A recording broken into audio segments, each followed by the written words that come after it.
Welcome to SimSpeed TV as we bring you RaceKraft V8 Veterans Championship. It's getting towards the crunch time in this season as we head to the Marco Simoncelli 200 at Misano World Circuit. David Haynes with Brock Cadet here and a slightly delayed Daniel Yeaman bringing us this coverage as the 200 kilometres gets underway. Awesome circuit here in Italy, famous for motorcycles and GT racing, and plays host to 200 kilometres of V8 Vets tonight.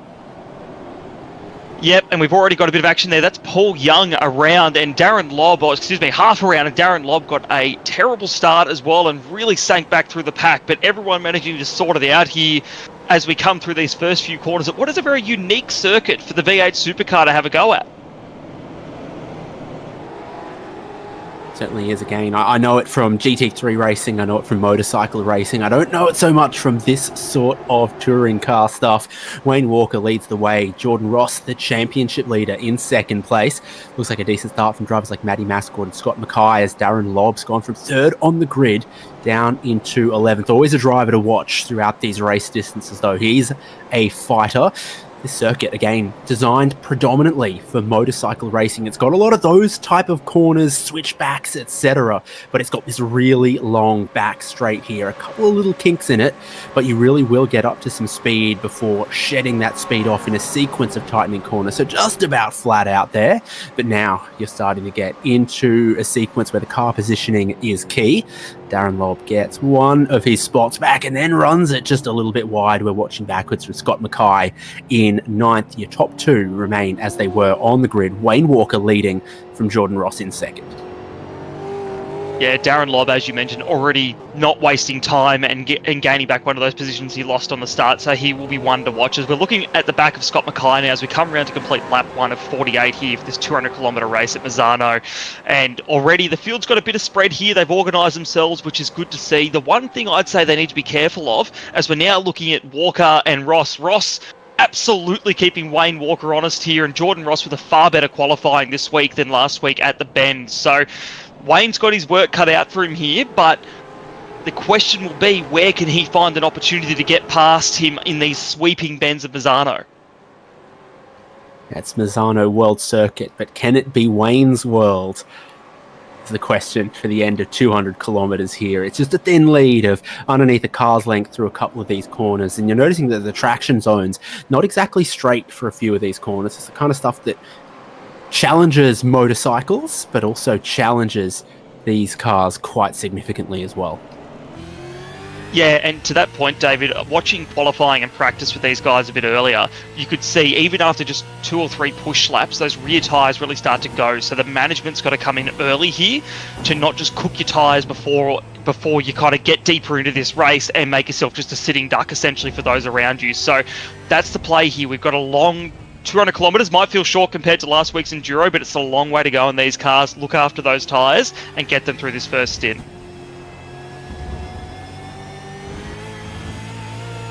So pit entrance on the left there before you have this 90-degree left-hander that closes out the lap. It's also an interesting pit exit here when we get towards the 2 compulsory pit stops, because you've got this chicane that opens the lap here, turns 1 and 2, but the exit of the pit lane just straight skips all of this. So we'll see how that plays out when we get around to a couple more pit stops. You can see there is Justin McLean going through the pit exit right now, and gee, look how long it holds you at pit lane speed.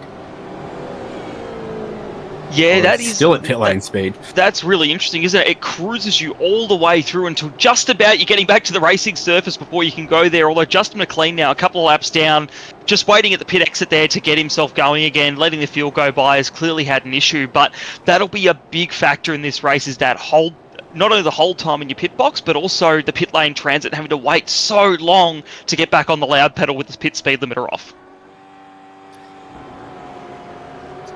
So the zoom wall, look at all of our drivers. Scott Gamble in the top left.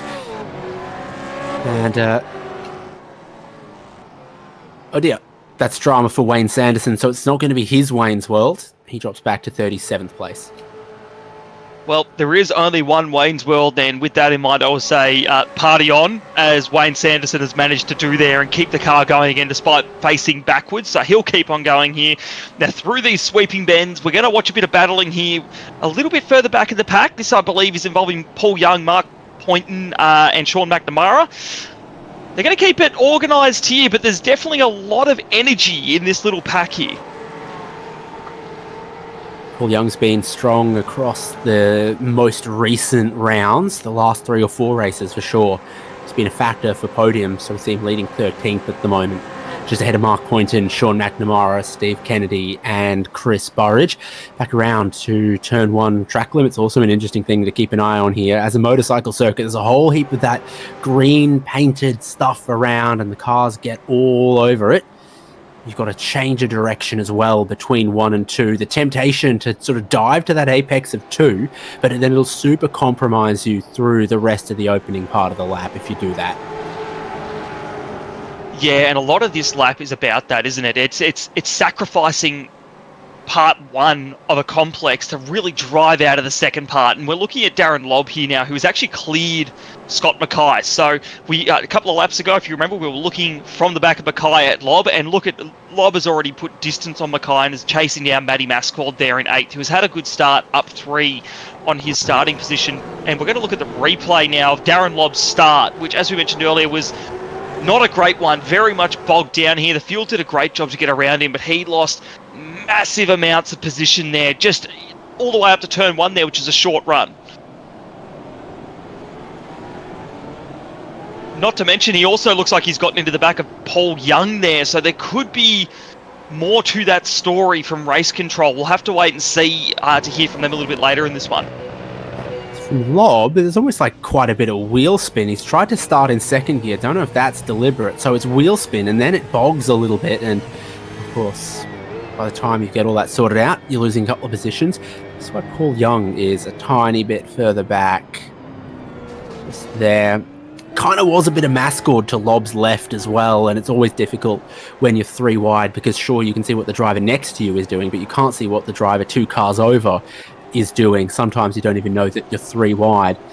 And then Wayne Sanderson, oh, he does get just a little bit of help there. Just a little bit, with multiple hits into the tyre wall, the Armco, and the concrete wall, really testing the durability of these supercars here tonight.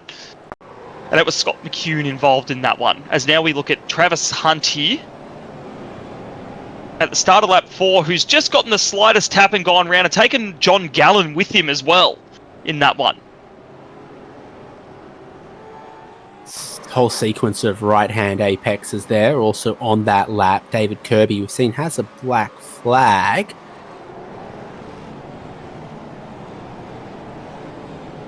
Seems like a slowdown that maybe didn't clear for him. I've seen that happen before. MX-5's racing at this track.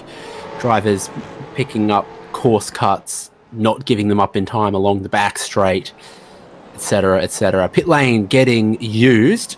Wayne Walker keeping the race lead at the moment from Jordan Ross. They're not putting much gap or much time into Scott Gamble in 3rd and Michael Stewart in 4th. Yeah, and we're talking some of our key championship contenders here in Walker, Ross, Gamble, and Stewart in this top 4. So these guys are all eager to stay close to the lead in case something happens here. We did see a bit of action between Scott Gamble and Jordan Ross last week as well. So it's getting pretty heated at the back end of this season, and they're playing for keeps at the moment. So it'd be really interesting to see here. Ross just seems to be biding his time. We see this a bit here. He's quite calculated when he goes for a move. But Walker has also been a very great offensive and defensive driver this season.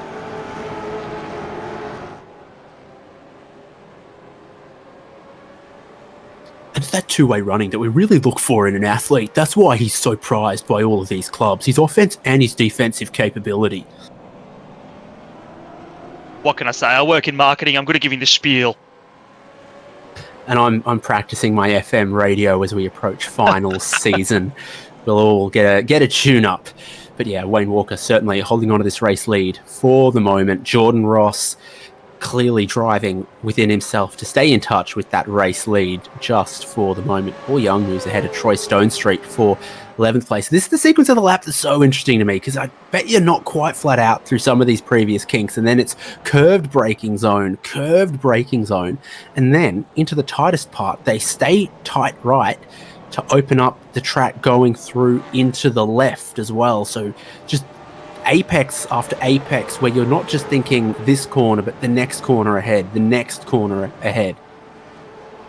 And look, a real challenge in these supercars that, we talk, I talk about it every time I'm on V8 Vets. They're obviously overpowered, they're undergripped. You mentioned earlier, David, that you're used to seeing sports cars or MotoGP race here, and these cars here are an entirely different beast. So they're getting, the tyres are heating up, the grip's going away, and they've still got to manage that as they come through that apex after apex and still carry the speed, not make mistakes. Speaking of mistakes, Jordan Ross has just made one there, and now Scott Gamble is all over the back of him. There's a bit more spice to this than we thought, at least in this opening stint. Not many pit stops from anyone at the very top of the field, but it feels like the pit window's open, at least for that first compulsory pit stop right now. On board with the driver in third place, who we do have on the Zoom. Look at that line he's taking, really tight, and then straightens it up. You don't know if that gains him a whole lot of time, but maybe it preserves the tyres. Another one of these curved braking zones, something a supercar struggles with. It's a slightly curved acceleration zone on the exit. Takes a bit of steering to make it work. So even the simpler corners have their challenges around here. Yeah, absolutely. And you know what? Whether or not the different lines bring an advantage or a disadvantage, it's also just really curious to see how each driver tackles a track like this, where you can take a different approach to it. And whether that's better for your driving style, better for your tyres or your speed, it's really interesting to see how one driver, Scott Gamble, takes it to our championship leader in Jordan Ross out there when they are still quite tight. But even here, Gamble through there has lost quite a bit of time, and Ross has made up heaps. So whether that's driving style or a mistake, who knows? But just look at the standings here on the right. One of the really big things, the live standings, is Ross still out front here, but Walker and Gamble are really, really quite close in second and third. Only 7 points separating them at the moment. I have a feeling, as we rode on board with Scott Gamble, that he might have cut a little bit of turn 13. I think he might have served a slowdown just there, and that's cost him the time, puts Michael Stewart and John Latham all over his rear bumper. Again, so many places here where this kind of car can cut so much of the apex, so much of the curbing, but eventually you go far enough that even though it feels grippy and race tracky, race control says no. So that's through turn 8 just now. I'm not seeing up here at 9 and 10 much problem with the track limit. I think it is in that curved braking zone at 13. And it is one of the difficulties of these tracks that has a lot of AstroTurf, and where the track limit isn't necessarily the white line by iRacing standard, is trying to make sense of that. And you do a lot of laps around here, but you can make mistakes trying to guess it. So it is all part of it. So now we watch Gamble getting back up to speed again with Michael Stewart behind him. I reckon and he's 13 there. And I reckon you're right, because they cut a lot of that curb, don't they? And they basically almost cut the whole corner. And it'd be very easy to get a slowdown there, even here. Yeah, turn 15 and then 16 is the final corner right here. He gets a little bit of wheel spin, but gets off the corner well enough. Interesting to see how this plays out. Michael Stewart again putting a little more pressure on. It's through 1 and 2. And then elsewhere in the field, Sean McNamara comes in. Troy Stonestreet seems to be under a fair bit of pressure here. Now, Paul Young got back by not that long ago. Yeah, Mackay seems to be he got a good start, and now he's been dropping a few spots, but now battling it out with Stonestreet as they make contact now. Mackay on the inside for this double right-hander. Stonestreet's going to try and hang it around the outside, maintain the inside line here for the left-hander. He's going to keep it there and push Scott Mackay off the track. Are we going to go 3 wide here? This is crazy. We are 3 wide now. Contact! And Stonestreet is the ultimate loser out of that one as Mackay goes up. And Poynton now looks like he's going to get the spot on Stonestreet as well. We're not quite yet. Yeah, not quite yet. Going into, that's turn 9, and this is turn 10. Stone Street looks to just stay ahead, but I'm certainly seeing that this kinked back straight is a real challenge. Looking at a little bit of the track map there, they come through turn 11, no hint of brake lights, tiny hint of brake lights coming into 12 here, but then 13 is just absolutely part of the braking zone for the next sequence of corners. Yep, that's it. And now as they come through this back end of the circuit here, Mackay not quite able to run away here, a little bit of distance to Stone Street, but still not out of danger now as they come around to complete what will be lap 9 heading to lap 10. Stone Street probably could feel a little bit at rest. Point isn't close enough for a move here, so it'll be about trying to set something up with Mackay before he gets too far away on what's seemingly a bit of a drive back through the pack after losing a couple of positions from the start there. Point dropping off the back of this one a little bit, so this battle pack seems to be dispersing for the time being and just settling back down again, but certainly a few little fires popping up in this one.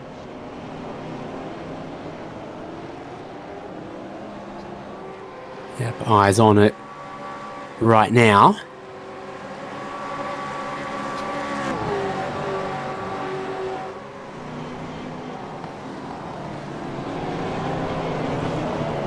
Oh, Mackay's gone wide, and now Stone Street has a chance to get that spot back. What a battle it is, and this will create a little bit more cork in the bottle for all those drivers behind as well. I think Steve Kennedy trying to take a spot. Scott Mackay keeping his elbows out versus Troy Stone Street. So Mark Poynton wants to get back in this. Ray Smith stays just ahead of Steve Kennedy. Looks like he's side by side back there, perhaps with Whiting. And Poynton's got, I think, the high ground as it is through this 5 consecutive right-handers. He moves his way ahead.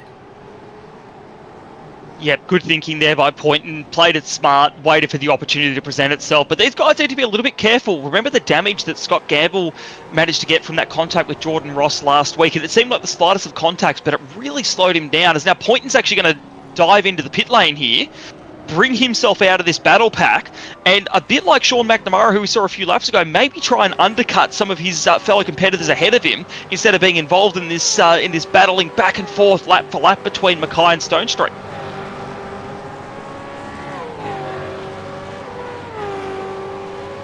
Points in, gets fuel, certainly going to take 4 new tyres at this point, and then he'll have that very interesting pit exit to negotiate. First and second getting away clear from the field a little bit here. Wayne Walker still just staying 1 car length ahead of Jordan Ross, and there's Scott Gamble ahead of Michael Stewart, John Latham, Ken Latter in 6th.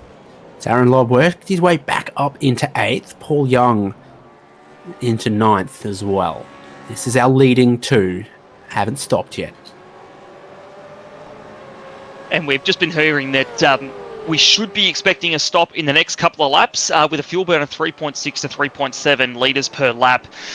And the guys tonight started with about 50 litres starting fuel and have a 70% capacity for the race. So we should, although we've had a couple of early pitters, in the next couple of laps you'd expect to see most of the field running through the pit lane and getting ready for this middle stint.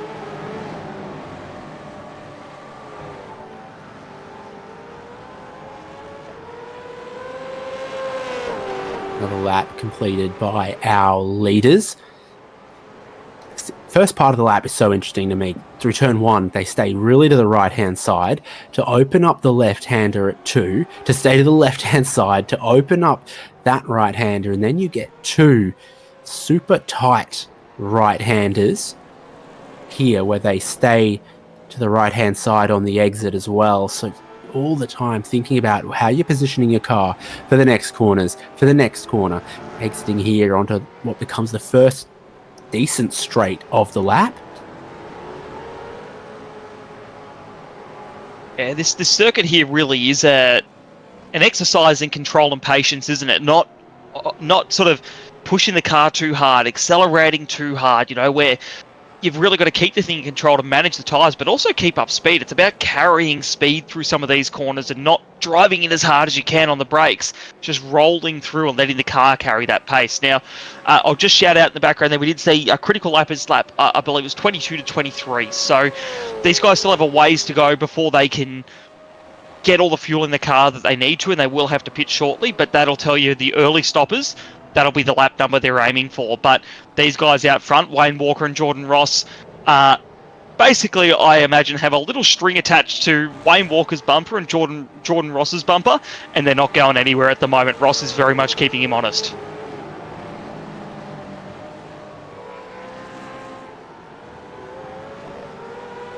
The leaders will certainly carry on for the moment. There's only a clear track ahead of them. Gamble 2, ahead of Stewart and Latham. You can see Ken Latta just back there. But Logsdale, Mascord going for pit lane. So the curious thing here will be to see how, like, we always look at this every week, like, how long is this first stop? You know, are we going to be undercutting? Are you going to take on as much fuel as you can and then have a short second stop? So that's where we're going to be really looking, particularly with these front guys here, is we're now looking at Ken Latta, who in the background there, you can see Darren Lobb. Now, Lobb is the one, he's the guy we saw have a bad start, but he's slowly working his way back to the pack, and we can see here he's reeling in time. 4 tenths, a tenth, and then a tenth and a half over the last few laps. So certainly trying to catch Ken Latta up. But we also did see Ken Latta is an excellent defensive driver, as we saw at the bend last week. So he's certainly able to hold someone off if he needs to. So this might be one of those opportunities for Lobb to pit and then try and get an undercut.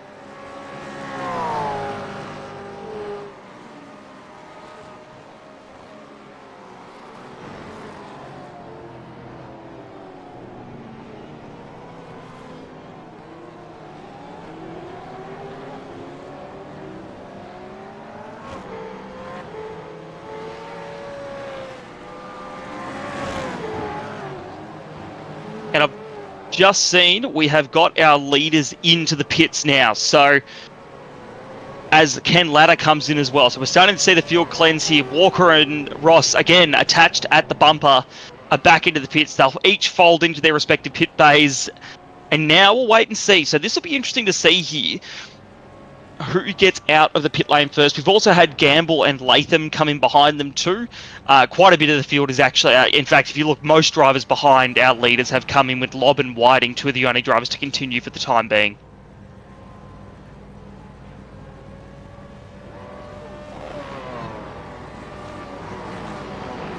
Pretty busy on the pit lane. It's all about just the few little exceptions, as you pointed out. Jordan Ross looks like he takes a fair bit of fuel. He gets jumped by a couple. Wayne Walker is going to have a bit of space to himself. Scott Gamble just ahead of Jordan Ross. If these two battle, it'll be very, very useful to Wayne Walker. Absolutely, Gamble. Look, Gamble and Ross, they've probably got some things to sort out from last week. So, as you said, David, this is just a gift to Walker at the moment, who can, if these guys battle it out, can just walk ahead, create a little bit of distance, and let those guys go at it. And it just sounds like in the background, we've just heard that the incident between Paul Young and Darren Lobb on lap 2, which was called in a little while ago now, has been called a racing incident. So it's just play on now on track. Yeah, you can see that. We saw they were 3 wide. It was difficult for everyone to judge. I don't think there was actually much more Lobb could have done other than get a better start. And Paul Young was around the outside 3 wide, which always becomes a difficult situation. So you can see that your top 7 on your timing column going just that 1 lap longer, but behind them, the drivers that have stopped. Wayne Walker with the net race lead. Scott Gamble with the fastest lap of the race. Jordan Ross in behind him in 3rd. Latham, Latta, and Logsdale.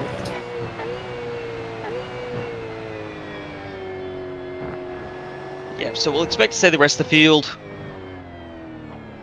run through here shortly. As I think we can see most drivers are in the pits now. So this will be an interesting one for Walker. Like, he's got to make hay while the sun shines here, so to speak. He's got to get out there, make some time, which he already is. 2.2 seconds back to Gamble is the biggest gap he's had now. And now we're seeing the field kind of cleanse itself a bit here with all the pit stops being done. Got to give a shout out to John Latham. We've talked about his ability to work his way through the field, but now he's in 4th place battling to keep it, and he's qualified up in 6th for this race too. So now he's up, ladder's right behind him. We're watching from the point of view of Logsdale here with the zoom camera in the bottom right there too. He's watching all of this unfold, probably quietly hoping for a little tap or an incident to bring him in a bit closer here. But Latham, we've talked about him the last couple of weeks with some strong race performances, but now that qualifying's coming in as well and helping him be up there. But certainly no free rides here in the V8 Vets, because he's got to work hard for this position with Ladder trying to come at him from behind.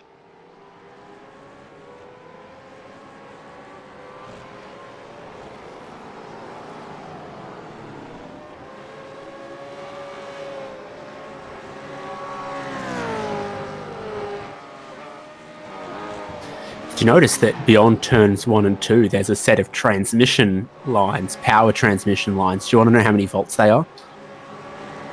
I'd love to. Are they similar to the Bend, higher or lower? Well, 380 kilovolts, which is more than the 275 at the Bend. So I think that's Italy 1, the Bend 2 in the battle of who's got the most volts in their transmission lines over the racetrack. But I think there's a bit of voltage on track. Scott Mackay just ahead of Darren Lobb for the moment as Wayne Walker goes and bangs in a new fastest lap of the race. That new set of tyres doing him some good, finding a bit of clean track as well. Yeah, absolutely. Interesting thing to point out here with Mackay and Lobb. Just looking at the pit stop times, Lobb took on was stationary for 6 more seconds than Mackay was. So I'm guessing here Lobb's trying to get as much fuel in as he can, and we can see here that speed's coming through again. And Mackay, I'm sure, is thinking, I've got to deal with this guy again. But here we go, Lobb down the inside. Mackay's going to make it pretty easy, run his own race. Lobb's through there, and they will carry on into the rest of this lap 16 here, and Lobb will, I'm sure, keep chasing down now Paul Young in front of him.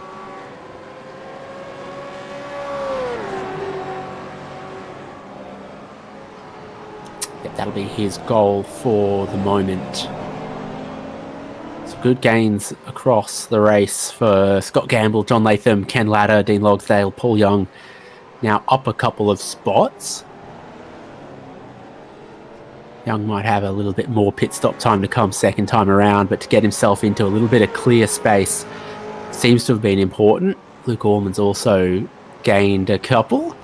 Steve Grumley, Christian Smart, Darren Goosey, Mark Poynton, our top 5 drivers for positions gained at the moment. But this is sort of the awkward middle point as Ken Ladder goes and gets himself one more, because there is a big variation in how much fuel they've taken at the first stop that will eventually correct at the second stop. So you can suck in your belly and look thin in this middle stint, but eventually it all comes back around.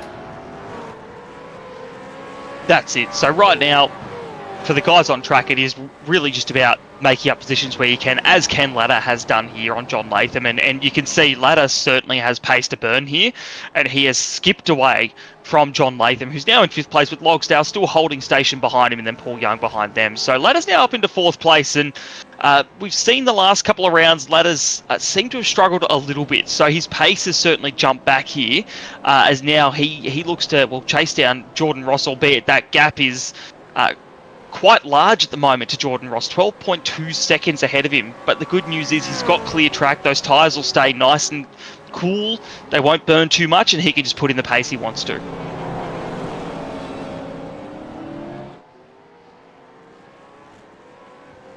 Good battle pack here, though, for Ken Ladder. If he can get away from them, he can give himself some advantage.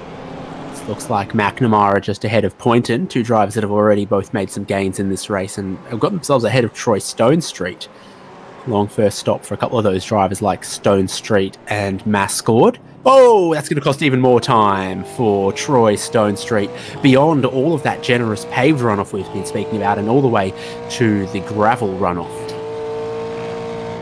Yep, as McNamara took a little look in his rearview mirror there, we're looking at the back of McNamara's car, and with the zoom camera on, he took a little quick look back there, but is focused on the track ahead of him as he comes through these sweeping turns. As Poynton behind him has a massive slide as well. So Mark Poynton wasting no time and no track trying to catch the back of McNamara, while Stone Street plummets down the order after that off there. So it just shows you, no matter how much runoff there is, if there's gravel waiting at the exit of it, you can still make it in there and make it life a bit hard.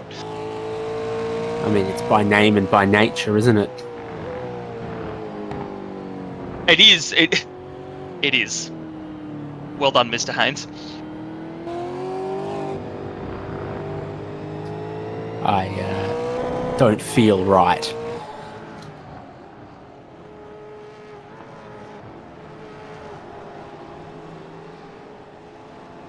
Look, it's still all flattering Wayne Walker with a near 2-second lead, and Jordan Ross not on Scott Gamble's bumper. The action's all a little bit further through the field.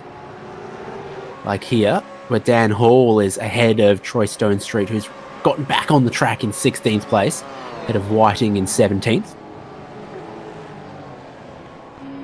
Yeah, and Stone Street just trying to find his way here, so obviously a bit of an off like that, you've got to take a lap or two to get back into your rhythm, and at the moment the guys around him are probably looking to take a bit of advantage here. So we're looking back from Dan Hall's car, his ERT car here at Troy Stone Street. We've just come past the corner that he had his little off in. You can see a bit of gravel on the exit there, and Stone Street just managing to keep the Fishy Motorsports cover. I think that is Michael Whiting off the back of him there. It is Michael Whiting. So Troy definitely not back quite up to speed there, and Michael is looking. He is trying to find a way through here and putting the pressure on Stone Street. Not able to find a way through some of these sweeping turns, but certainly looking, searching. He's this is for 16th and 17th at the moment, and Michael can see these cars up ahead, and I'm guessing want to make a bit more headway, but just can't quite yet.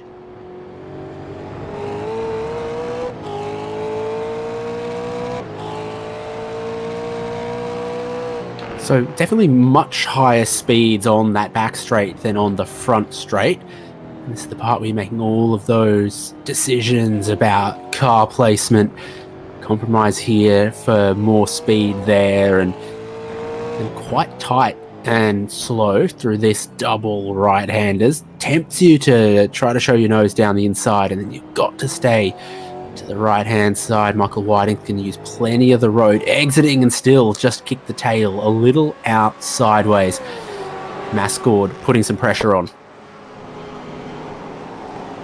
And speaking of down the inside here, and Steve Kennedy, he's going to feed him wide a bit here, and watch out, Dan Hall coming into the rate of knots as well. So well and truly on here. Matty Mascord, the overlap is still there. Kennedy's going to pull out of it.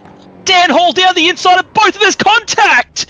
Oh no, that's Mascord is the ultimate loser out of that one, unfortunately. That's such a shame. Dan Hall there is going to redress that one. Curious to see what Race Control does there. That was a points penalty last week. We'll see what happens here.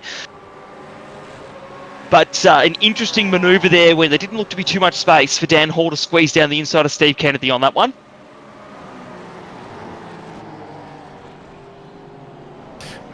Well, a big important moment, so we'll take a look at it again from another angle in a moment, dissect what's happening across all of that battle. It's what this 2 compulsory pit stop racing gives us, though, is the middle stint of the race always has some drivers who are quick a little deeper in the field, some drivers who lack the ultimate pace but with a short first stop finding themselves, at heady altitude.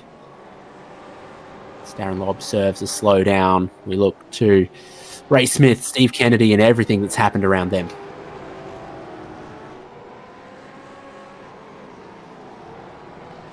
So Kennedy, he has a slowdown, as you can see on screen, and he's actually just clearing it now. So he's just pulled off to the side there to get that out of the way instead of holding someone up, which is the exact right thing to do. A couple other drivers on circuit. We'll go to the replay here now. So this is Dan Hall diving down the inside of Kennedy, gets it down there, but there's a bit of contact, and then Matty Mascord is an innocent victim in that he wouldn't be able to see Dan Hall coming there, and that's all she wrote, unfortunately.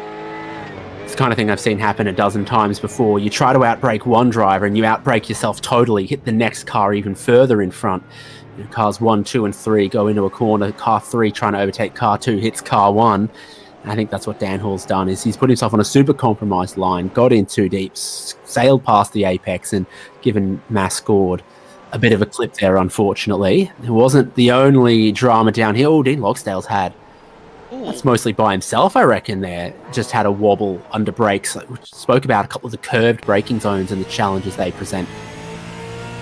Yeah, so on board here with Dean Logsdale, we're watching the braking zone. It looks like the rears have just given out on him. He goes from fourth to second. He goes from fourth to second. He locks the rears. And that's all she wrote. He went off to the left there. No contact involved in that one. He's done that to himself and unfortunately has lost a few positions out of it. At least I think that's what I saw from the onboard with regards to the gear shifts. He might have been a little surprised, a little caught out by Paul Young having a look down the inside there, and he's had an error. McNamara ahead of Logsdale, ahead of Poynton. They say it's not easy being green, but apparently being black and green is working out for 10th, 11th, and 12th. And just through from race control, Dan Hall has been black flagged for that incident with Steve Kennedy and Matty Mascord. So that's a big one there. That is a big one. So we did watch those replays and see the contact that occurred there. So race control has delivered their deliberation on that one. But back to the battle at hand here. So watching Mark Poynton and Dean Logsdale and Sean McNamara here. So 3 cars, line astern. Little battle pack we've got going on lap 21 of this one as we are actually approaching now what will be shortly the critical lap for this race where you can top up and make it all the way home, albeit with tyres screaming, I'm sure. Are we still on slowdown watch? Because Scott Gamble only just cleared one and Jordan Ross is now right to his bumper. Wayne Walker enjoys a more than 2.5 second lead. I think it might have been even the penultimate corner that Scott Gamble cut a little bit of. And so instead of... yeah, I'm not sure. It's cost him a fair bit of time somewhere.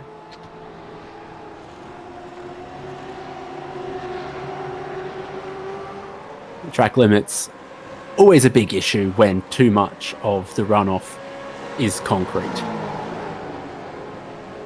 Yeah, it tempts you too much, doesn't it? It wills you to take more and more until you get that evil slowdown when you're trying to find more and more pace. I mean, race car drivers, real life or sim, will always try to find a bit more pace on track. So what this has done now is Gamble has backed up into Ross and they've actually lost a bit of time now to Wayne Walker out in front. So Walker will be breathing a sigh of relief. He'll just keep doing what he's doing. But now Ross has got the eyes on. He knows that Gamble's already made a mistake and that's all you need is to know the guy in front is already feeling that pressure. So this would be a great battle. And again, a bit of a relive of last week's race at the Bend in the Enduro. So this would be really interesting to see how this goes now.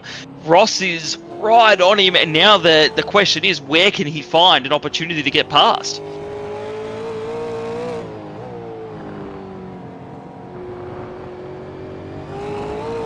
I mean, obviously, it's towards the end of the lap that seems to have the most overtaking opportunity, but also little bits of risk. So, sectors 1 and 2, Ross made most of the time. Gamble certainly lost a lot of time with that slowdown, but it's not quite reflected in some of the lap times that I've seen. But certainly the gap between Walker and Gamble expanded significantly. Kennedy, okay, so he's just got to slow down, and I reckon it would have been corner before the hairpin in the braking zone, but somewhere around there. So we'll see how much time this costs Steve Kennedy. Still got the furled black flag. Still got it, still got it, still got it. Still got it. And now it's gone. So it's cost him a couple of tenths at worst, I think, there. Seems like with this track, you're able to really manage those through the corners you're in and brake a bit earlier. Oh, and he spun himself out there. Okay, well that's a self-inflicted penalty, that one, unfortunately for Steve Kennedy. He has spun out there, but heading back to those slowdowns, it seems you're able to manage them by just slowing up that speed in the mid-quarter, braking a bit early, but without having to pull off to the side and actually give up that 1.5 seconds. You just manage it if you've got that gap without pulling, without blocking or impeding anybody.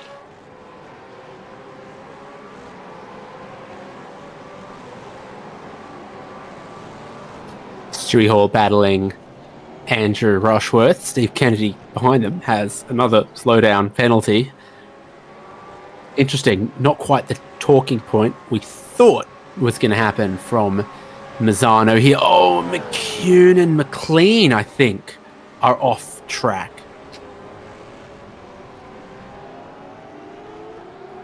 Yeah. Now, McLean missed the race start. He was, and I think remains, 2 laps down.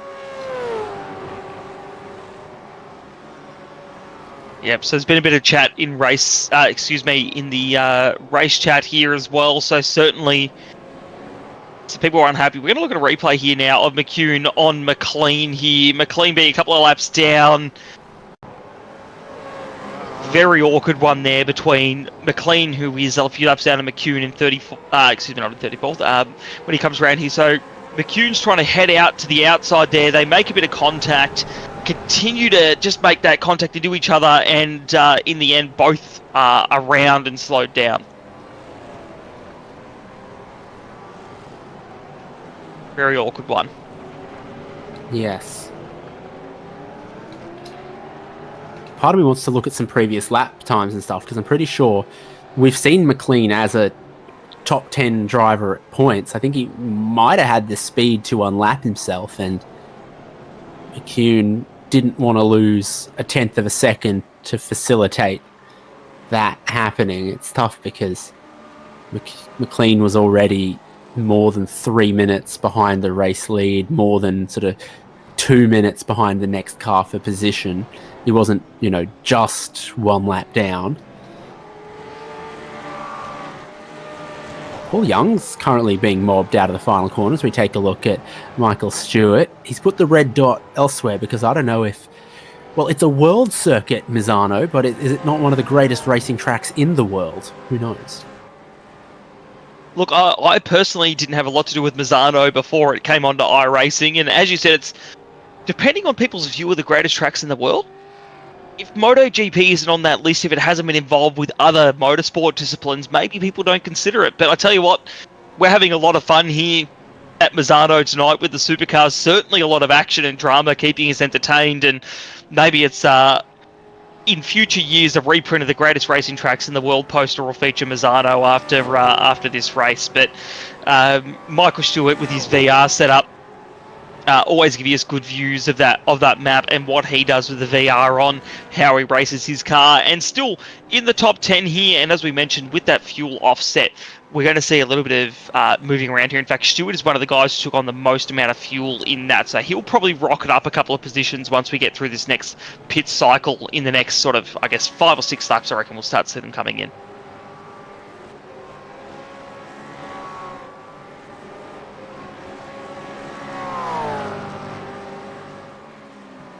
So just checking that pit stop time there, 37 seconds is a big drink. Is Jeff Thomas just ahead of Christian Smart. And this feeds them out onto the back straight, the fastest part of the racetrack for most types of cars. But it's difficult to carry the speed, I think, in these cars. So that looks flat out. But then here, just a bit of a challenge. And then the next one tightening, slowing yet more, and then yet more to a hairpin on board with both Thomas and Smart.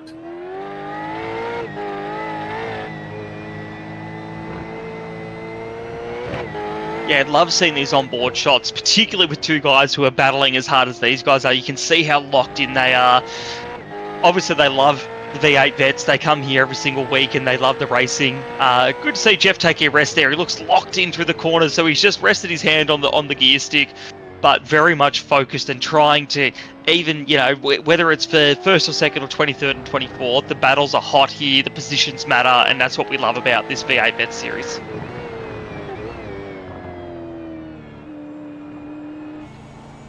I think I've just heard from Race Control no further action on the Mc vs Mc battle between Clean and Kuhn.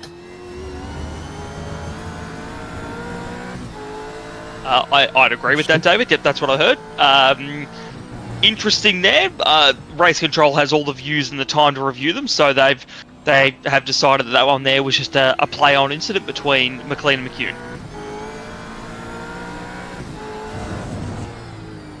I mean, I described it the way that I thought was happening, which was a faster car was trying to unlap itself, and the other driver didn't want to give him that opportunity. And I think Race Control have perhaps seen it similar. So there we are on board, 260 k's an hour, and then you've got to brake for that corner in a fourth. Brake for that bit, run a tiny bit wide, get the throttle up a tiny bit, and then all the way down to second gear. So it's slow, then just a tiny dab of throttle before you're back on the brakes. It almost reminds me of coming down the mountain at Mount Panorama, through the S's. You give it just a little bit of right boot before you then have to slam the brakes on again for Forrest's elbow. Yeah, a really great comparison there, David. Like, it's this track is very technical, and while it might not have the elevation of somewhere like Mount Panorama, it certainly demands just as much focus and understanding of what you need to do with this car, because we've talked about that braking through the curves, and braking while you're turning, and trail braking, the things that these cars make difficult, and all these guys out here are for the most part doing it really well. So Misano, despite the fact it's got a couple of long straights, is definitely a technical track. As now we're looking at the battle for fourth with Latham, Ladder, Lob, and Young. So some of our faster competitive guys, who a few of these guys are race winners in this lot here, racing hard here for fourth place, and letting the top three run ahead, as now Gamble is actually in the pits. So second place has now come in Scott Gamble to begin this round of pit stops. Now, obviously was feeling some pressure from Jordan Ross, didn't think he was catching Wayne Walker, so strategically he's going to go and pull that string, get his second pit stop out of the way. Might be a slightly longer one, that he gained versus Ross through the first stage of the pit stops, might lose out in this second phase if things don't go perfectly to his way. And here's Latham, Ladder, Lob, and Young, as you pointed out. And fastest of the lot of them last lap was Paul Young there in sixth, catching Lob, catching Ladder, catching Latham clearly as we look backwards from what's now third position. This is getting tight. Excuse me, and we have seen Ladder's already done a move on Latham, so we know that Ladder's got a bit more pace tonight. He just knows where the car needs to be and what he needs to do with it. And Lob the same in fifth, and Latham, he sees opportunity. He's like, well, this is my time to shine, and he's trying to maintain this position against this angry pack of three cars behind him who want to get some championship points. Where this is the penultimate race, they want to get some more and try to push themselves up in the championship. And Latham's thinking, nah, I'm here, I'm battling, no easy gifts tonight.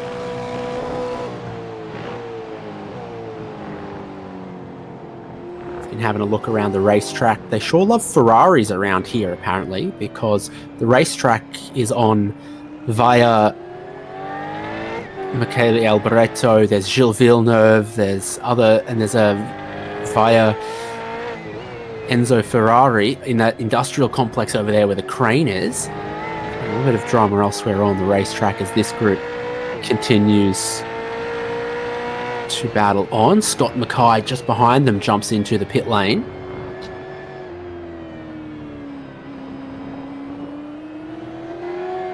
So we're starting to see what we expected, which was a few guys just starting to pit in around this sort of lap 28, 29, 30 mark for the run to the end.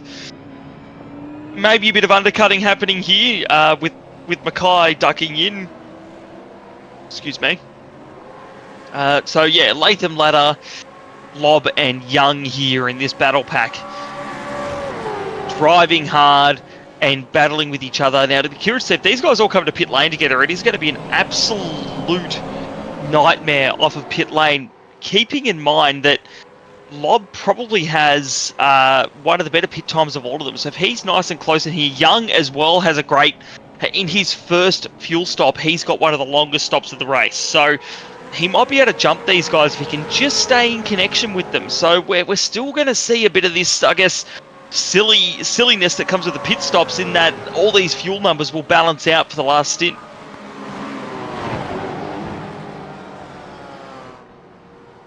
Big news, there's two sets of transmission lines and the other one is only 132 kilovolts. I'm learning up about everything around Misano World Circuit Marco Simoncelli. Oh, and move to the pit lane. Splits this battle, so Latham and Lobb stay out while heading towards pit lane. Ken Latta and Paul Young are looking for that undercut. They've seen Gamble pit, they will have seen Mackay pit, and they're going to go get their second stop. 60k an hour pit lane speed limit here at Misano World Circuit Marco Simoncelli.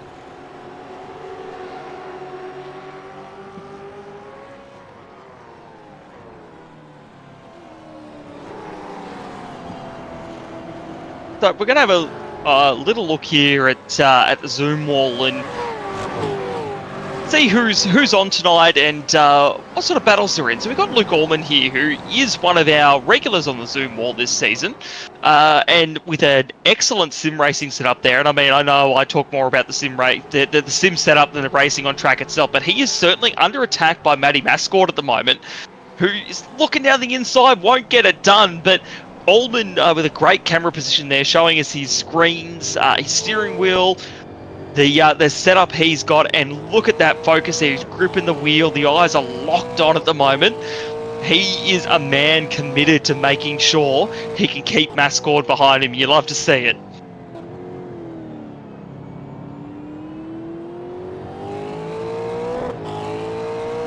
Going to be a tough job. Wayne Walker and Jordan Ross, first and second, are in pit lane for their final stops. I think Wayne Walker should be able to rejoin still in the lead, but we know that Ross took a big gulp of fuel first stop around and might gain some back, particularly versus Scott Gamble and some others. John Latham comes in, Darren Lobb stays out.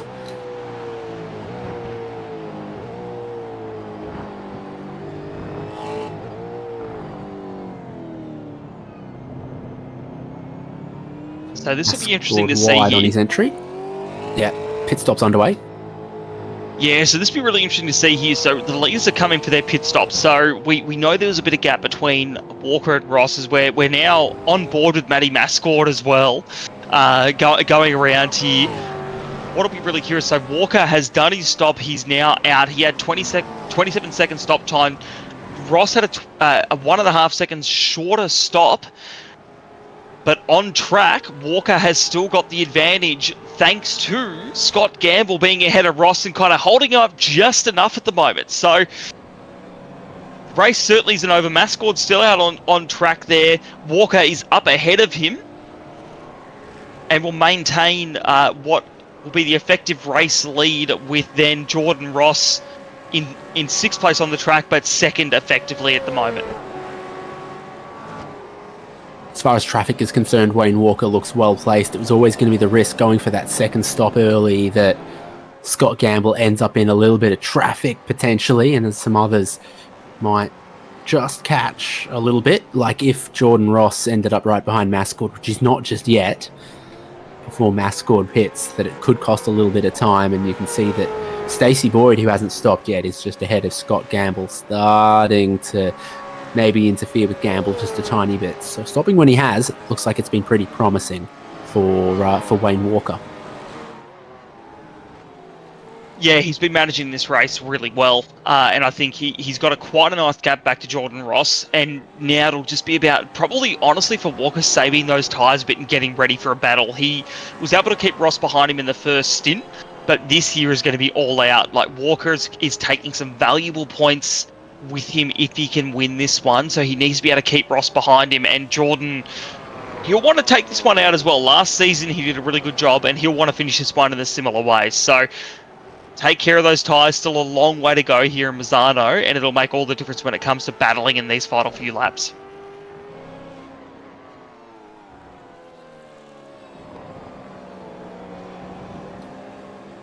Very few drivers that haven't made their second compulsory pit stop yet. Now it's just Darren Lobb, Matt Brunt, and I think that might be almost it at the moment. Wayne Walker's back up into second place, just waiting on Lobb to make his final stop. Brunt's in for his stop. It's Nash on the lane. And Brunt looks for his crew, goes up on the jacks 23 pit stalls. They're very well spaced out in this lane, so there will be a lot of sharing of pit stalls. But each pit stall gets a lot of space. Darren Lobb still not going to make his final stop. Something that he did a week ago was run really, really long, and so he's going to do that again. I note that the difference between the pit lane time and the pit box time is over 30 seconds, 37 seconds here. A lot of other race tracks, the time in the lane is more like 20 seconds from entry to exit, but that's the effect of the long pit exit here and the 60 km/h pit speed limit at Misano.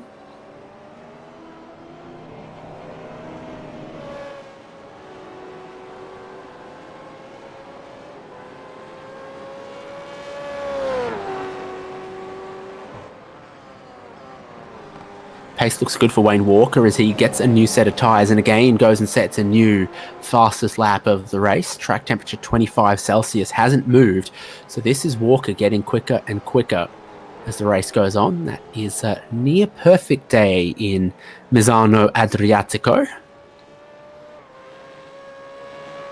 You could go down Autostrada Adriatica to Oltremera, which looks like a SeaWorld type of deal. Oh my gosh, they've got a wallaby enclosure. That's a zoo. That's definitely a zoo. You know what, David? If I'm ever considering a European holiday, I think I'm going to contract you to plan it for me. You seem to be all over the local attractions of most of these European tracks we go to. Yeah, we're going to go to see only the most exciting power transmission lines.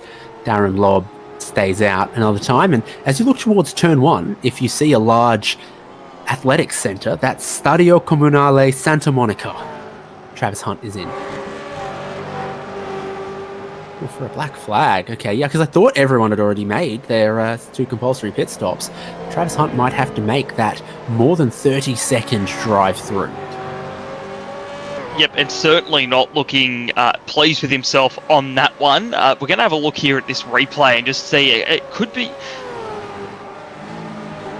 And it looks like we've got an off-track black flag, so he's exceeded the limit for the night, for the race, and unfortunately, that's probably it there. He's just gone off that striped curbing, gotten that extra off-track, and that'll be all she wrote. He'll have to go through the pits and serve that drive-through, and then we'll get some extra incident points in hand to get him to the end of this race. Unfortunate for Travis Hunt, but he's back out there and circulating now.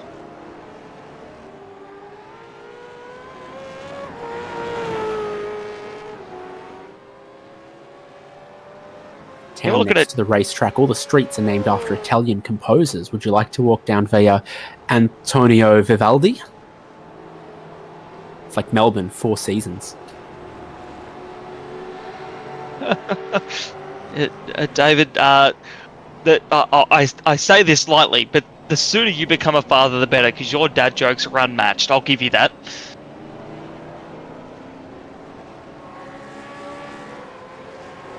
They've gone way too early on all of my good material. Darren Lobb's going to be one of the last drivers to stop. Scott Mackay is battling Mark Poynton and Dean Logsdale for 11th, 12th and 13th, and based on where we expect Darren Lobb to rejoin this race, that will remain 11th, 12th and 13th for this group of 3 drivers. Logsdale's got the fresher tyres by 2 laps compared to Scott Mackay, who leads this group, so the sandwich could compress just a little bit.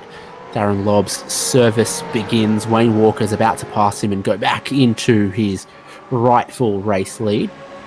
The top 5 could still be on the cards for Darren Lobb. I suppose that's probably what he's going to aim for. Yeah, I agree. Look, with the unfortunate race start for him here, he's run it long to give him the best opportunity of having fresh tyres. So he's trundling out of pit lane now to that pit exit. We'll see where he rolls out here, and it is so slow. Like, he's got to wait and wait. Here's the green cone, so he's allowed to get off the pit speed limiter, get on the loud pedal.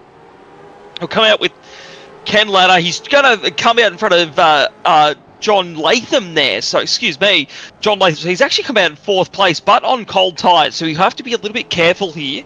Try and fight off John Latham. But that, David, to your prediction, top 5, absolutely perfect there. And he's come out ahead of this battle pack here of Latham ladder, Stewart and Young that we've been watching in that middle stint.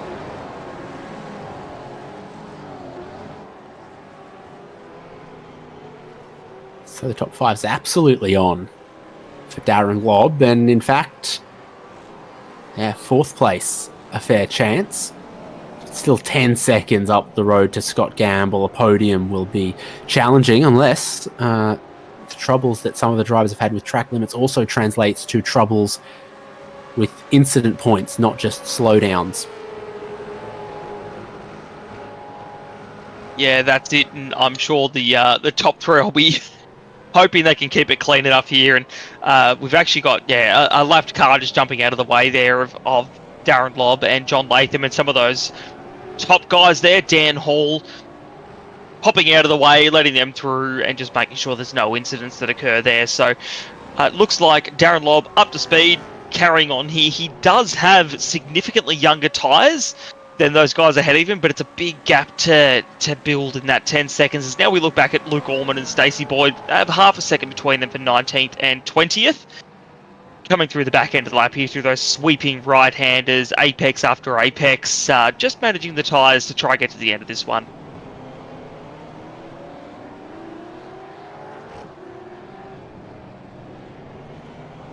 Stacey Boyd looking very racy though, based off those lap times. My goodness, just about half a second and nearly 7/10 of a second lap on lap. So carrying a lot of speed and thinking, yeah, maybe I could get this 19th place after this one. Certainly hunting down at the moment.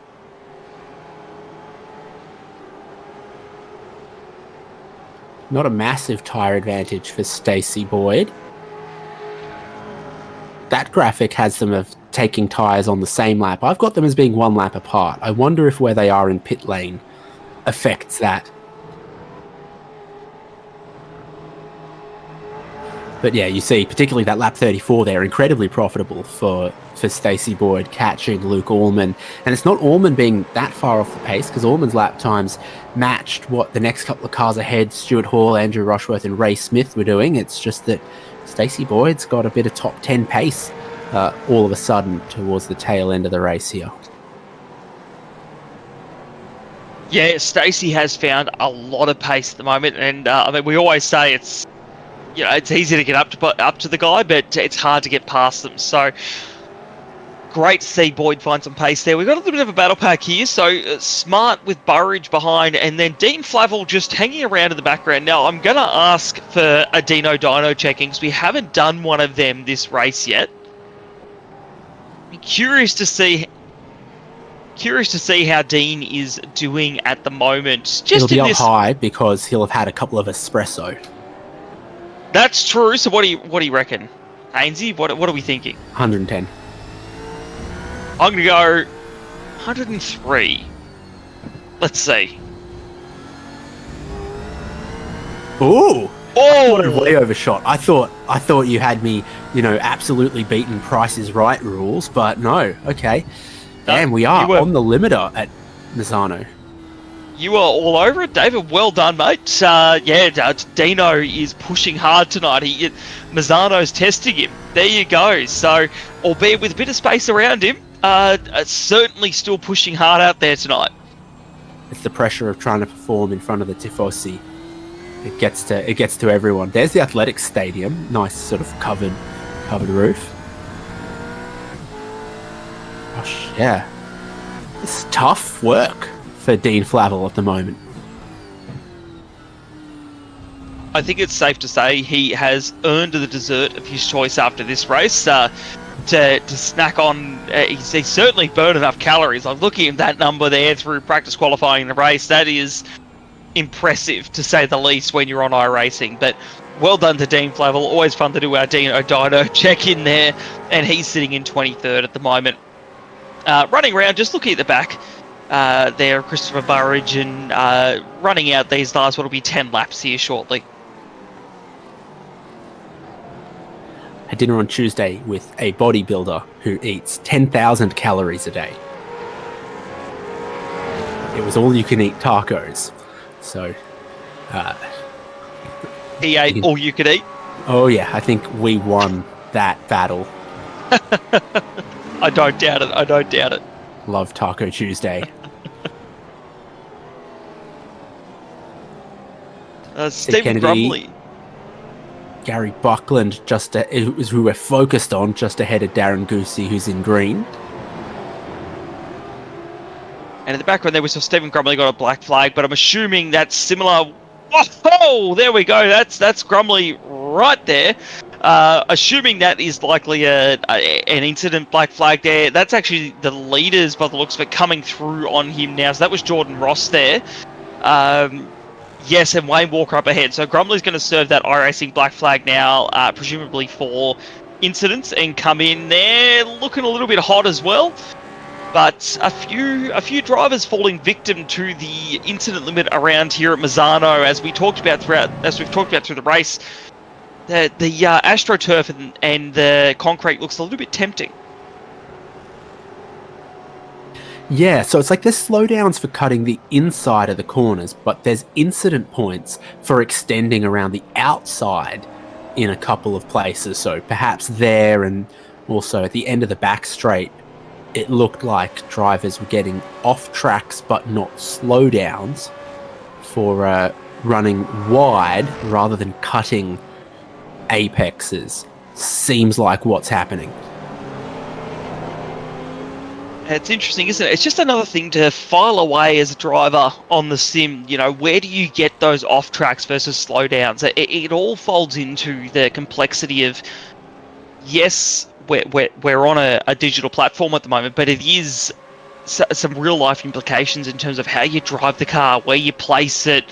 You know, can you go too far inside or outside? These are all things these drivers have to think about every week when they're practicing, qualifying and racing around this circuit. So it is really quite fascinating to see, you know, David, you were talking about earlier, just how far you can go at turn 13. I think we've just seen John Gallen come through there as well and not go quite as tight as some of our other drivers, as Jeff Thomas has now been black flagged as well, potentially on incident limit 2. So there is just, it's all part of the challenge, depending on the track and the car you're racing.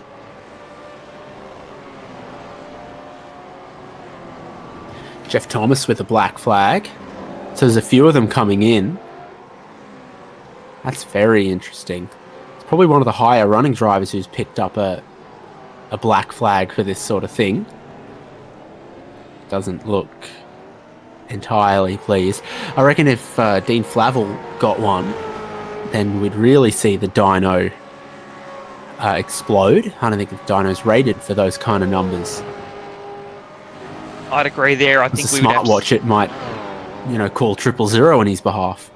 Yeah, I was thinking we might have a week off without the dyno because he was going to have to replace it with a new one after an incident black flag like that in iRacing. Certainly my heart rate would be through the roof on that one, but Jeff Thomas is going to, come to pit lane, serve that black flag. Unfortunately for him there, is he going to make it? Oh, they really all look like they're skirting the edge there into the pit lane. It's a very short pit entry, but now we're going to look back at Scott Mackay here, who's got Poynton, Logsdale and Stone Street all lined up behind him. This is for 11th through 14th position at the moment. Certainly nothing over here with only sort of 8.5 laps to go at the moment for these guys. So Poynton looking racy, as he has a lot. He's got to throw it down the inside here in this double right-hander. So if we saw the incident earlier, and they're going to go side by side. They're going to keep it nice and clean. Love to see it. Mackay's going to keep on fighting with Poynton alongside him now. We'll see who comes out on top here. Through this series of right-handers, Mackay, Poynton are going to come out on top, but in the background, Logsdale looking hungry. I think it's the right-hand side of the track that usually wins, but they've both run wide in a couple of places. Mackay earlier on in the lap. Poynton just now keeping his track position. Logsdale and Stone Street stay right in behind towards the end of this lap here. Wayne Walker up the road has started lap 41 to give us 8 laps to go at Misano. And this group of drivers also cross the start-finish line now. Still a little while away from Barney there, needing to wave the white flag and then the checkered flag at them. Yeah, absolutely. And look, these race times here, we're talking 1 minute 39s, 1 minute 40s, that sort of thing. So although there's only 8 laps to go, there's still a lot of racing left to go here. And even in the background there, Logsdale's looking for opportunities here. He's trying to put Mackay off his game, see if he can find a move through here. And nothing so far. It's Poynton just trying to run away from this pack, and he's got a decent gap there now between himself and Mackay. So we'll see what happens here. Logsdale is still looking. He's trying really hard to play that mental game of, you know, can I put Mackay off? They both have a bit of a moment here coming through this little short shoot now.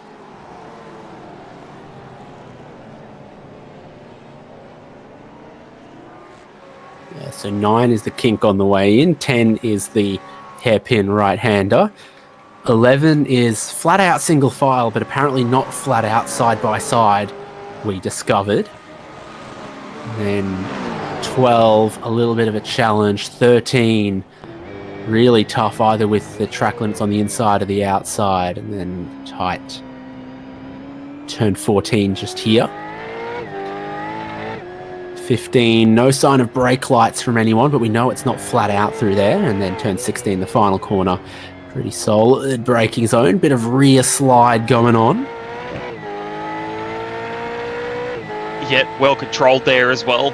I guess when you come to this point of the race, done your pit stop, the tyres are just reaching the edge of their good period. They're getting to that medium to I'm hanging on for dear life period, and you can see these guys have done their practice, and they know these cars really intimately and know how to control it just as they're coming in here. They're pushing them to their limits lap after lap, trying to gain that extra position or two before the end of this thing. And, you know, we're now 7 laps from the end, and Logsdale, who we're on board with here, is still looking hungry.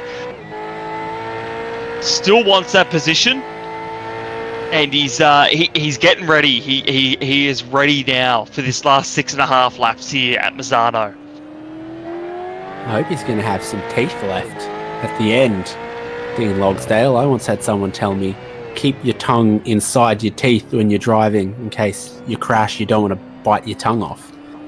And he's full stress, full work here with Stone Street just behind him, Poynton and Mackay ahead of him.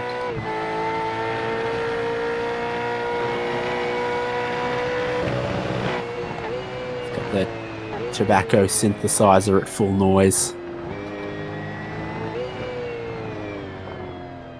Look, it can be a stressful situation here when you're getting towards the end of your race and you're just trying to get to the end of this thing, and it's been a long, like 200 kilometers might not sound like much in the scheme of things when we do these 300k enduros and whatnot, but now we're looking back at Ken Latta, Paul Young behind. Paul had a great run last week with a bit of an alternate strategy, and Paul's actually gained quite a bit, so this could be an interesting battle pack here coming to the last part of this race. Young seems to have some pace to burn.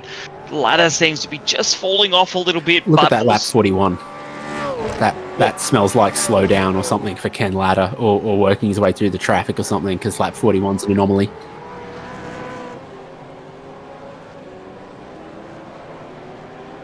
Yeah, look, great point, David. Very, very good point there. Traffic or slow down, either one being the reason there, because that is an anomaly. You said it perfectly there. But what that's done is that has brought Paul Young in here, and Young isn't afraid to make a move when he needs to make an extra position. So be curious to see if he's got any extra pace to just get right up on the back of Latta and make something work in these last few laps. But go back to Logsdale. We need to know how hard Logsdale's chewing, because he's had a bit of contact. He's been off the road. Stone Street's through. Mackay has lost some time. What's happened in that battle? Stone Street had a slowdown, and so he was off the back of this group. I would have thought that was less pressure on Dean Logsdale, that he could have taken a deep breath. But what happened? Is he trying to battle Mackay? Okay. Go down the inside. Oh, misses the corner entirely, unfortunately, Dean Logsdale. That's like not the first time we've seen that happen, right? Someone dive to the inside there and just not get it stopped. Yeah, absolutely not. So we're on board with Scott Mackay now, and it's just the freight train that has come flying through there, unfortunately for Mackay. He is still going there, and Logsdale has managed to get going as well, but you couldn't do anything there as Scott Mackay. Like, there's no way you could guess that one was coming through. And as you said, David, certainly not the first time we've seen that one fly through.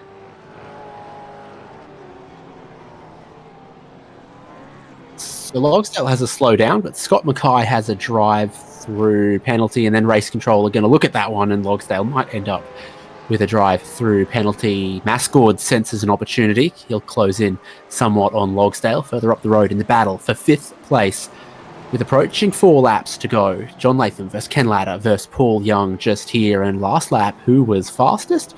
It was Paul Young catching Ken Latta, catching John Latham. This one, ooh, gee, it really could self-detonate. Yeah, well, this has been a battle that's been threatening to go off all race, hasn't it? Latham, Latta and Young. Yeah, I mentioned earlier that Latham has had one of his better runs from a qualifying and race point of view here at Misano, but Latta and Young, they're hungry. They want to make up some positions there. Young's already up 3, Latta's up 1, but these guys, they're wanting to make it happen, and with 4 laps to go here, anything could happen. Latham isn't going particularly defensive at the moment. He seems fairly confident in what he's got, but Latta is trying hard, pushing hard. He wants to make this happen to sneak into that top 5. It's lap 43 that looked a little off for John Latham, so his pace has begun to drop quickly. I wonder if there's a couple of drivers whose pace is dropping off as they've reached sort of 12, 13, 14 incident points and are staring down the barrel of really needing to be far more careful.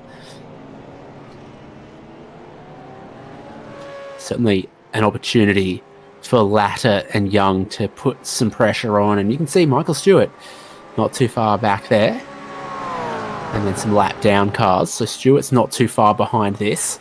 I think if you've got a tyre on the red and white curbing, you're all good. It's when all 4 tyres are in the green that you might be in trouble. Yeah, I think that's a good shout there, David. The track limits of this track seem to work that way, and in qualifying, particularly through these last couple of corners, you saw that from these faster guys as they went right the way out to just the edge of that red and white curbing, but didn't throw the whole car off onto the AstroTurf, and that seemed to keep them safe. So now we see Latham, Latta, and Young coming around now to start lap 46, and Latta's looking. He's just trying to make Latham nervous, make him make a mistake, and this is where it'll be critical in these next couple of laps, because you don't want a penalty right now. If you're going to make a move, you've got to make it stick.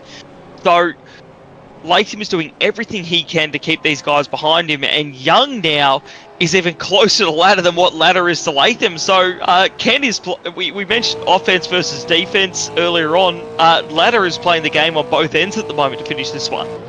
Yeah, Latta couldn't get it stopped into turn 4. He ran a little bit wide, so it let Paul Young get even closer, and it just shows you've got to be perfect every single corner. And while Latta had been good through most of the lap, been good through turns 1, 2, and 3, just had a little struggle in the braking. Now I think it's Latham's turn to struggle a tiny bit in the braking for 10, and Paul Young's just going to straighten up that exit onto the back straight. Just over the other side of that hill is Autostrada Adriatica, the Adriatic Expressway. It's an expressway of its own, and then you've got to take this off ramp, and it really is challenging. At this point of the race, challenging is probably even a nicer term than what most of the drivers on track would use, I reckon, David, because we just see up ahead there as well, Latta has a little wiggle. He's wrestling the car. They're all wrestling the cars at this point, trying to make these tyres last to the end. Fuel loads coming down, and they just want to get this thing to the end and maybe make a position or two. So now we're on lap 47 to 48, 2 laps to go here at the moment, and this is the battle for 5th place. Latham still managing to keep Latta and Young behind him, but they are looking strong. Latham is looking to have a couple of little mistakes here and there, but no one can seem to make it happen, and Latham would happily walk away with a top 5 here tonight, I reckon. Yeah, so with the white flag to be displayed to Wayne Walker, the race leader, next time by, he has 4 seconds over Jordan Ross, who has 6, almost 7 seconds on Scott Gamble. Darren Lobb now pretty comfortably locked into 4th place at the moment. This is the highest battle for position, and a 3-way fight, high tension it is. Into turn 10, there's almost nose-to-tail contact. Latter gets a little bit of a slide on. Paul Young gets a little bit of a slide on. These tyres are beginning to age just a little bit towards the end of the final stint of the race. Yeah, and the really interesting thing here is Latham Latter's so close. Really gone defensive once, even with Latter being that close. Like, Latham just seems happy to drive his race, but Latter's gotten into Latham and spun him! Oh no, and Latham's got the black flag as well, so he's got to go through pit lane. So now Latter has spun Latham. Latham has gotten the black flag for what we presume is iRacing incidents. We're coming to the last lap here now. Young and Latter are together. Wow, talk about an exciting way to end the race. So Wayne Walker started the final lap. Ken Latter trying to fend off Paul Young for 5th position. John Latham will be very aggrieved, but it shows how close he was to the incident limit, and that's why partially his pace had been dropping off. There's so many drivers that must be in the same situation as well. It's like Latter might just look to hold on to this one for the moment. Young will have a good line coming out of turn 6 there. Yeah, so interesting to see here whether Young can do anything with this with Latter. Obviously, we won't know any penalties or anything that come down, whether there is one or not for Latter after that one, but Young is still looking bracy. He thinks there's still an opportunity here to skip up into the top 5. And he's certainly making it happen here. He's down the inside of Latter. They're going to go side by side here. It is not over at the moment here for this top 5 position as they come to the checkered flag. Well, we speculated, but it will be Misano Wayne's World Circuit after 48 laps. An incredible performance from him from the pole position. Fantastic race. And the pace to go with it through all the stints and the tyre phases. Jordan Ross and Scott Gamble completing the podium. Darren Lobb recovery to 4th, but who will be 5th? This looks like Latter's gotten back ahead of Paul Young. I thought Young had the right positioning coming into turn 14. And will try to get the best exit he possibly can. Latter, at least provisionally, has this.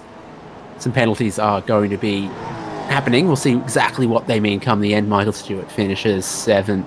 McNamara, Whiting and Poynton look like they're going to complete our top 10. Ray Smith battling John Latham. Now that Latham served his drive-through, Latham's actually pretty lucky that he got that drive-through on the penultimate lap, not the final lap, because it would have been even nastier. He wouldn't have had the chance to serve it. Yeah, this has been a pretty crazy race. A lot to unpack from this one now. As we watch Ray Smith come across the line with John Latham behind. We're going to see Luke Allman now as well. A bit of a battle pack of his own. 18th, 19th, 20th. Allman, Boyd and Smart now coming across the line here. Yeah, certainly a lot of stories from this race. Some penalties that may or may not be given out as well. So, provisional is probably the perfect word to use for the results that'll come out of this one. As now we're looking as Gary Buckland, who is the last car on the lead lap, coming around to finish this one. Yeah, incredibly challenging for track limits here. Surprisingly, at Misano, seeing multiple black flags for that. And of course, it getting Latham so close that the little bit of contact with Ken Latter pushed him over.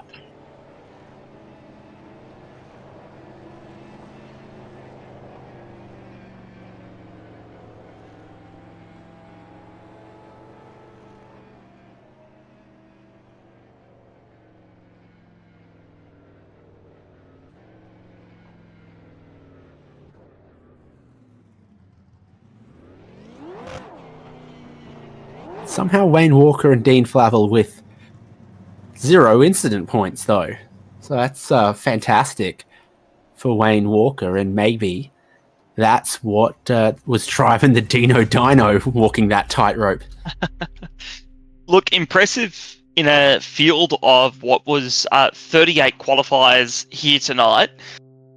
For that, very, very impressive for sure.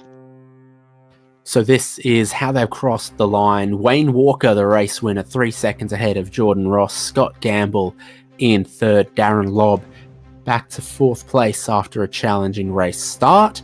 Ken Latter in fifth for the moment, ahead of Paul Young in sixth. Michael Stewart, Sean McNamara, Michael Whiting, and Mark Poynton are the top 10.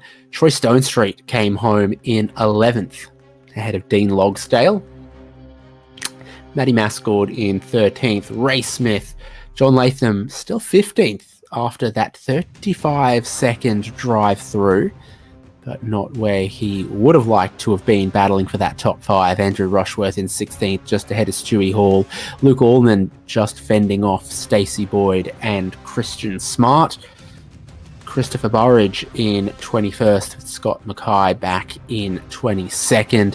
0 incident points for Dean Flavel in 23rd. Ahead of Greg Sharp, David Nash, Gary Buckland, last driver on the lead lap. Darren Goosey, Jeff Thomas, Wayne Sanderson, Matt Brunt, 1 lap down.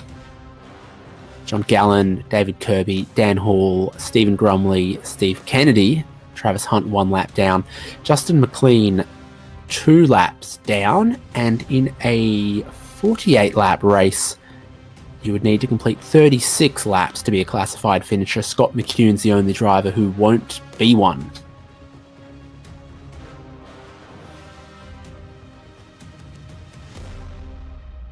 Because we were late to air, this is also apparently going to be a quick look at the qualifying order.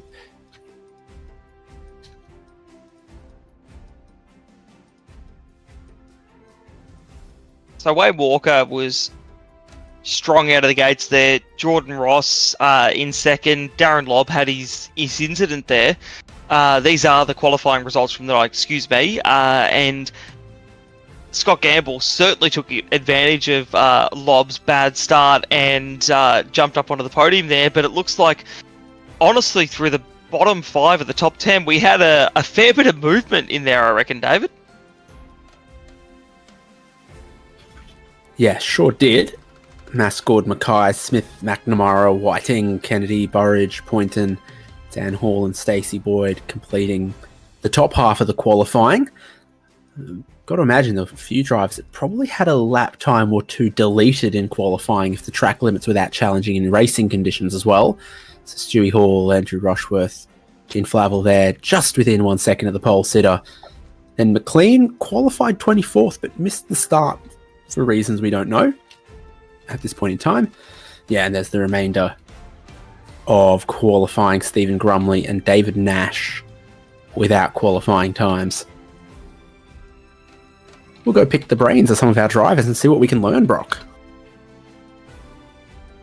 Yeah, let's bring in Scott Gamble, who was our third place driver tonight. Scott, welcome to the comms box, mate, and congratulations on third tonight. Talk us through, probably the first question I want to ask is, how did you manage off tracks tonight? We saw a lot of drivers having issues, so how did you manage to not get over the limit tonight? Yeah, look, that was, it was something. I think I was up around about 12 or something like that, but it was the 3 slowdowns that killed me every time at crucial points of the race, like in the first stint, and that caused me to drop like back 3 seconds from Jordan and Wayne, and then in the second stint I was catching back up to Wayne. I'm like, yep, beauty, this is where we wanted to be, you know, it's working. And then bloody another slowdown, so I tried to clear it going through pit lane, pitted just that little bit earlier to try and clear it, which sort of worked, but it threw the strategy out a bit. So probably strategy wasn't quite on, and the consistent pace wasn't on. So yeah, you had to manage the off tracks, but yeah, the slowdowns, they were a bit of a pain for me as well tonight. And was there a particular point that the slowdowns kicked in? I think we might have noticed like turn 13, 14 was a bit of a sore point. Was there anywhere that you were really picking them up? Yeah, I picked up, where is it? It would be turn 14, where that you've got that right-hander. And yeah, I was picking them up on the inside there. And it's just not concentrating enough, like, you know, not being focused. So you're just turning, and it was probably what I was doing a little bit tonight, was turning in a bit too early. And next thing I'm going, not where I want the car to be, and you pick up a slowdown, and it's just error.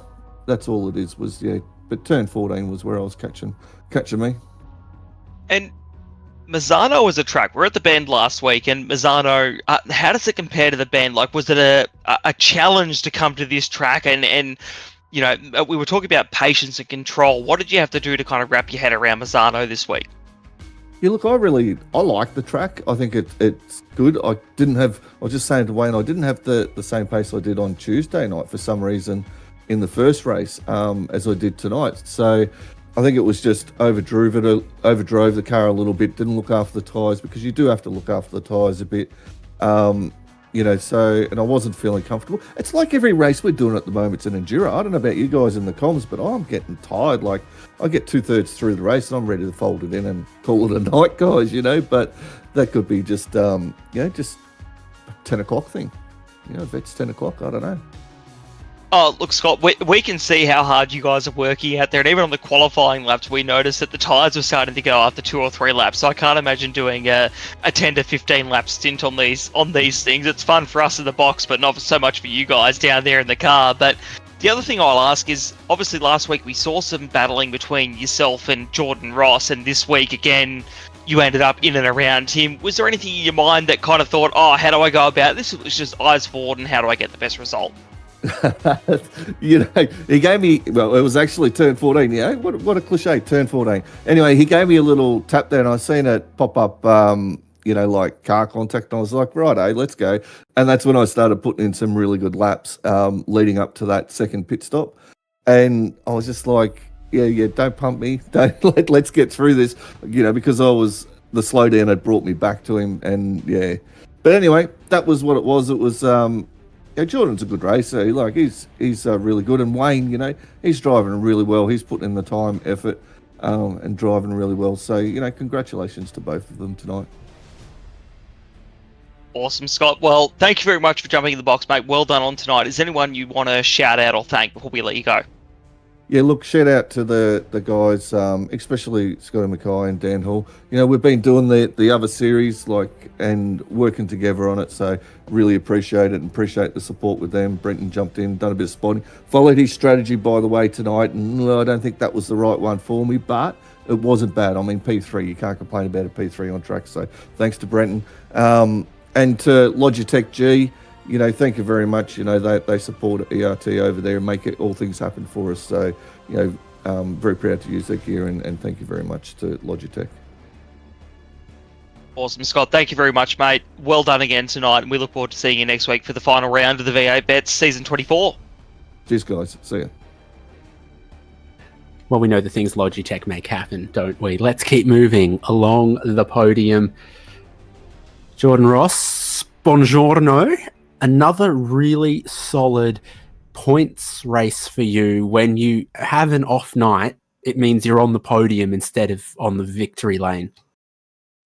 Hey guys, yeah, it was it's a cool little track. It's very hard to string it all together. I was only sort of figuring it out right there at the end. But mate Wayne was in a league of his own tonight. Did a really good job. Made no mistakes. The rest of us did a couple of mistakes here and there, and he was just telling me he ended the night on 0 incident points. So that was an epic drive from him, and huge congrats to him.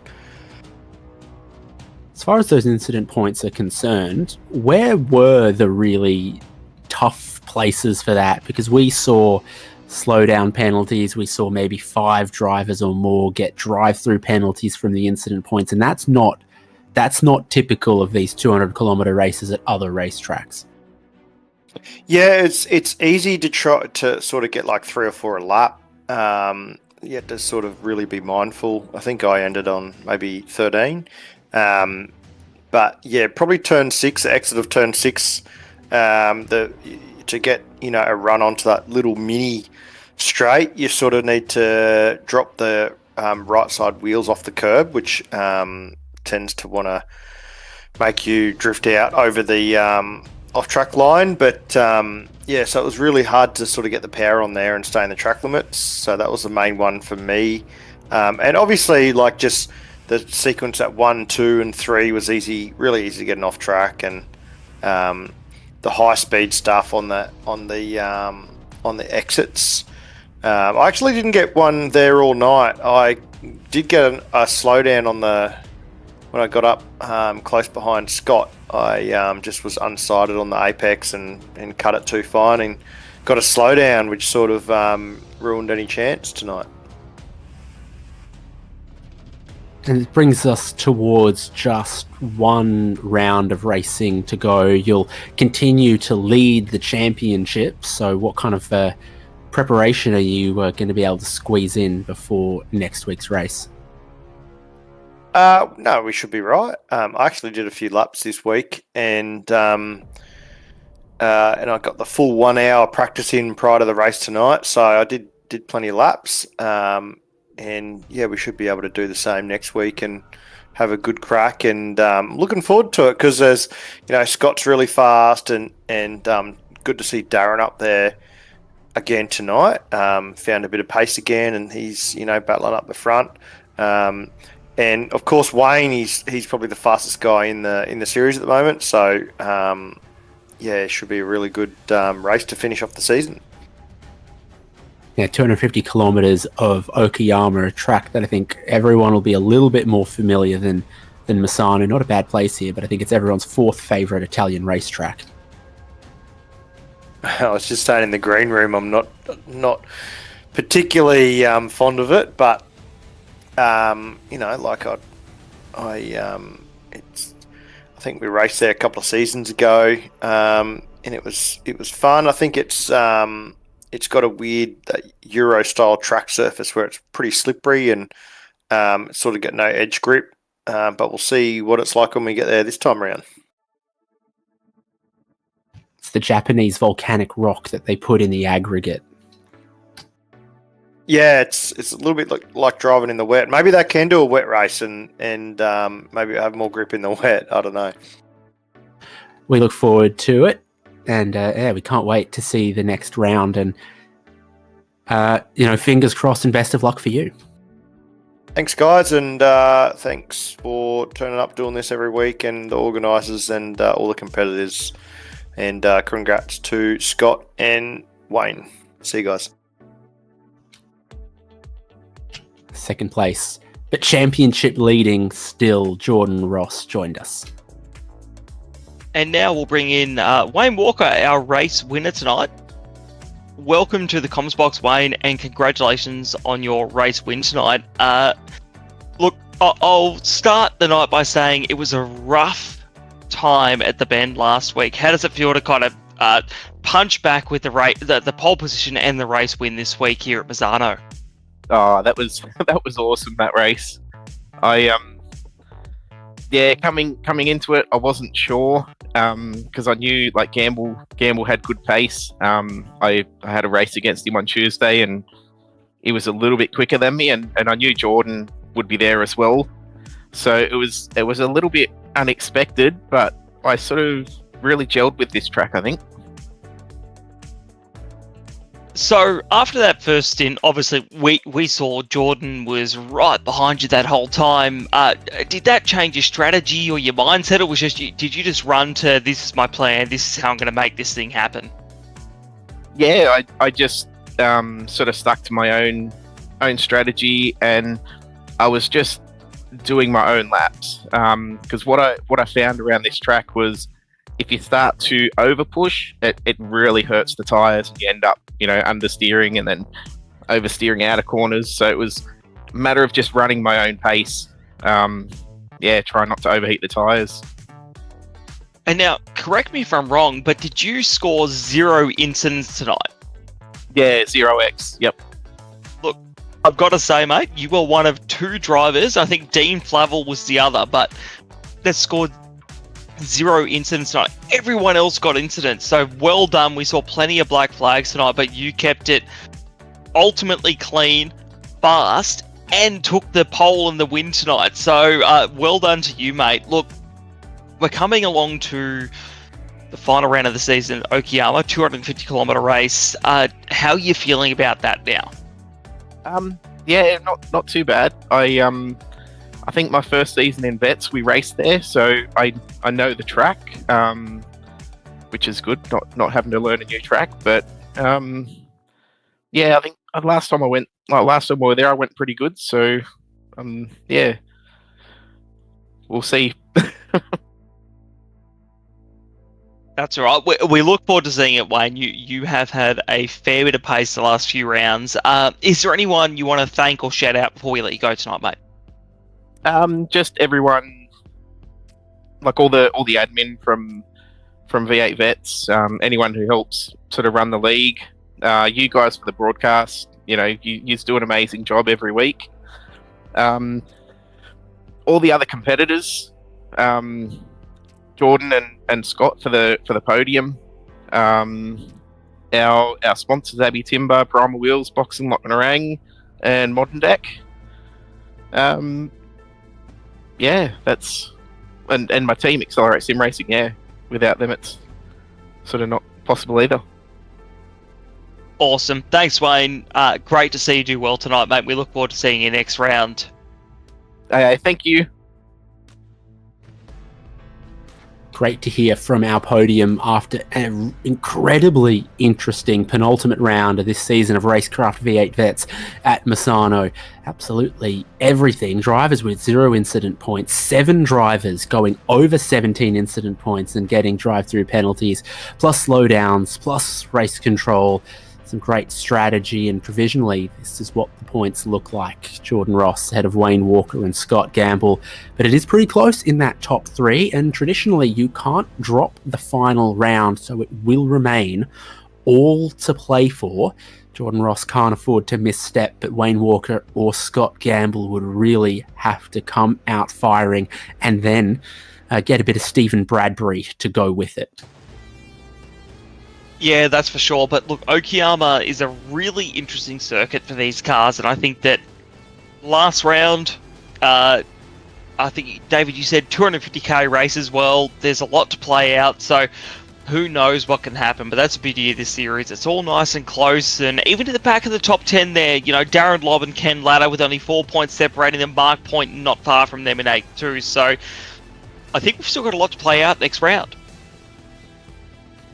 Yeah, and then we've seen season to season a lot of pressure on drivers to remain inside of the top split. This is split 1 of 4 for RaceKraft V8 Veterans Championship. We see promotions happen, etc. You want to keep performing all the way to the end if you wish to remain performing here in split 1. So for that championship finale, we do hope you'll join us on SimSpeed TV this time next week for 250 kilometers from Okayama Circuit. It is still all to play for. It will be must-watch viewing, and we can't wait. David Haynes with Barak Kadeh, Daniel Yeaman in the production. That's where we're headed. We got a Chubby Buns Burgers? Should we Chubby Buns Burgers? I haven't even considered who should be in it. Do you want to just give it to Wayne Walker? I mean,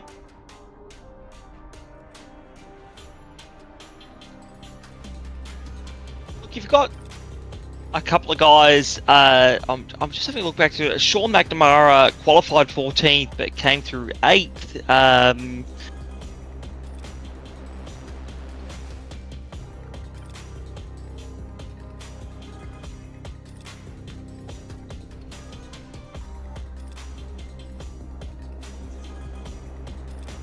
Getting suggestions from producer, and some of them are to look a little further than the top step of the podium. I think I've flagged what I reckon. I think then it's in your hands, Brock. Look, I think we go with, let's go with our producer flagged Andrew Rushworth +6. He's gone from 22nd to 16th. I don't think someone who's scored a Chubby Buns Driver of the Day so far this year. Oh, excuse me, this season. Let's not make this complicated. Okay, well done, Andrew Rushworth, the driver of the number 40. Positions gained across the race 6 to finish 16th. And for the driver of the number 40, just the 1 incident point. So there'll be no 0 incident point bonus, but he got oh so close. That is a clean and tidy race to gain some positions. And Andrew Rushworth from Misano is our chubby Bunsburgers driver of the day. Only one last time that we need to pick, and that'll be at the final round. RaceKraft V8 Vets is supported by Logitech G, Nova Sim Sports, Parramatta Isuzu Ute, Player One Sim Gear, LGC Images, of course Chubby Buns Burgers, and SimSpeed. Great to have them on board again in season 24 with 1 round left to go next week at Okayama.